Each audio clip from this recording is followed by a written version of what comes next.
नमस्कार। हाल ही में संयुक्त राष्ट्र में रूस के विदेश मंत्री ने एक बहुत अहम भाषण दिया।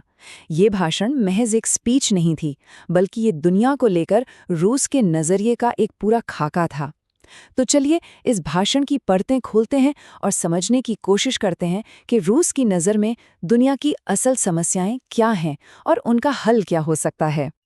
तो हम इस पूरी बात को 5 हिस्सों में समझेंगे। सबसे पहले हम देखेंगे कि दूसरे विश्व युद्ध के बाद दुनिया के लिए क्या आदर्श तय हुआ था। फिर ये दुनिया कैसे बट गई, इसकी बात करेंगे। इसके बाद यूक्रेन को एक केस स्टडी की तरह देखेंगे। फिर समझेंगे कि रूस दुनिया के लिए कौन सा नया ऑर्डर या नई व्यवस्था चाहता है। और आखिर में ये जानना सबसे ज़रूरी है कि ये पूरा ढांचा हमारे लिए मायने क्यों रखता है। तो कहानी शुरू होती है दूसरे विश्व युद्ध के बाद। इस पूरे भाषण की जो बुनियाद है वो उन्हीं सिद्धांतों पर रखी गई है जो उस महायुद्ध के बाद बनाए गए थे। और भाषण में इन सिद्धांतों को एक चमकते हुए प्रकाश स्तंभ जैसा बताया गया है। देखिए, भाषण की शुरुआत होती है दूसरे विश्व युद्ध में मिली साझा जीत की याद दिलाकर, और ये एक बहुत ही सोची समझी शुरुआत है। ऐसा करके रूस पश्चिमी देशों और खुद को एक ही पाले में खड़ा करता है। ये याद दिलाता है कि कभी हम सब एक साथ थे, और संयुक्त राष्ट्र को उस साझा जीत की सबसे बड़ी निशानी बताया जाता है, इससे ठीक पहले कि वो ये बताएं कि ये सब कैसे बिखर गया। भाषण के मुताबिक यूएन चार्टर के ये 4 सिद्धांत ही सब कुछ थे। पहला, संप्रभु समानता, जिसका सीधा सा मतलब है कि कोई भी देश चाहे कितना भी बड़ा या छोटा हो, कानून की नज़र में बराबर है। दूसरा, कोई भी देश दूसरे पर बल का प्रयोग नहीं करेगा। तीसरा, आंतरिक मामलों में हस्तक्षेप न करना, यानी कोई भी देश दूसरे के अंदरूनी मामलों में अपनी नाक नहीं अड़ाएगा। और चौथा, सभी के लिए मानवाधिकारों का सम्मान। ये वो नियम थे जिन पर पूरी दुनिया को चलना था। तो ये तो था वो आदर्श, लेकिन भाषण के मुताबिक हकीकत में क्या हुआ? अब हम भाषण के उस हिस्से में आते हैं जहां ये बताया गया है कि कैसे ये पूरा सिस्टम टूट गया और वो आदर्श सिर्फ एक सपना बनकर रह गया। और यहीं पर भाषण का असली तर्क सामने आता है।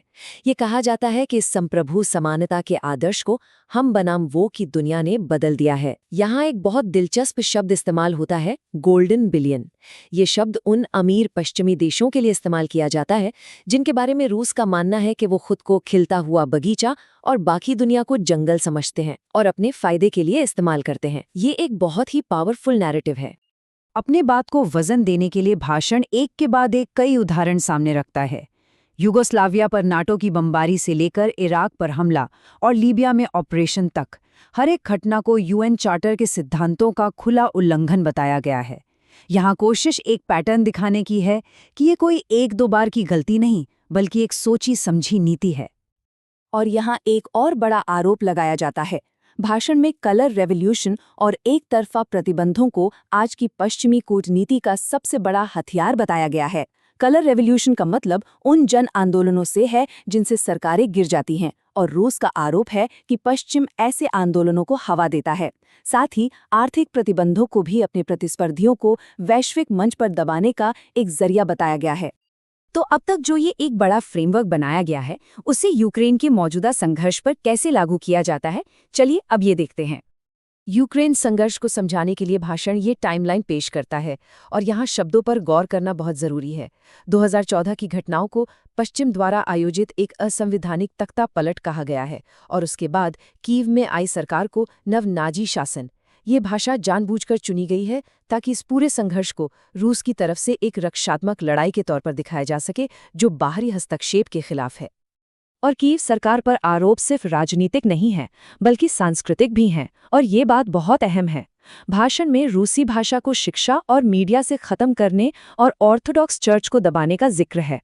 ऐसा करके इस संघर्ष को सिर्फ जमीन की लड़ाई नहीं, बल्कि रूसी पहचान और संस्कृति को बचाने की लड़ाई के तौर पर पेश किया जाता है।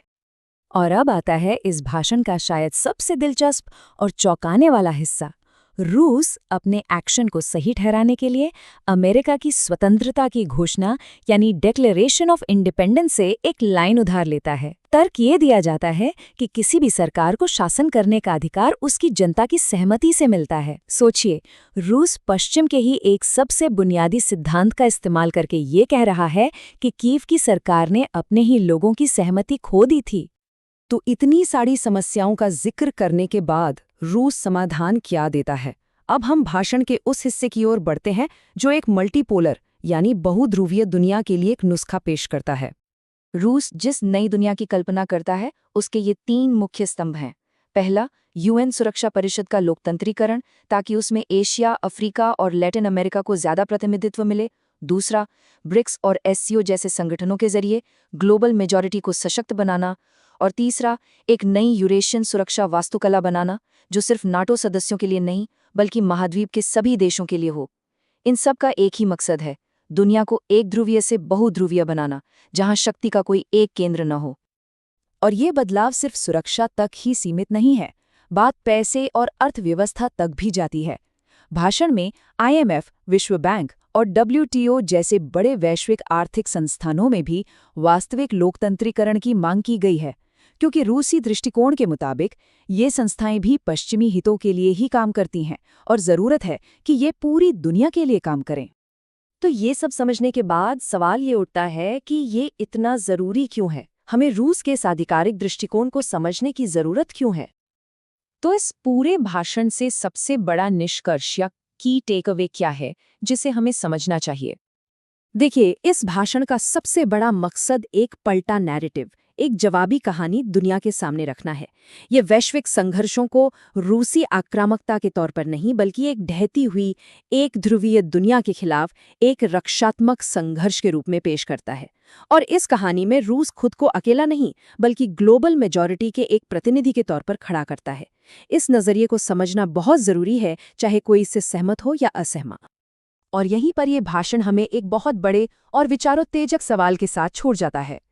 जैसे जैसे दुनिया में शक्ति का संतुलन बदल रहा है, आने वाले वक्त में विश्व व्यवस्था का कौन सा नजरिया जीतेगा, पश्चिम का या फिर रूस और ग्लोबल मेजॉरिटी का? ये वो सवाल है जिसका जवाब भविष्य ही देगा।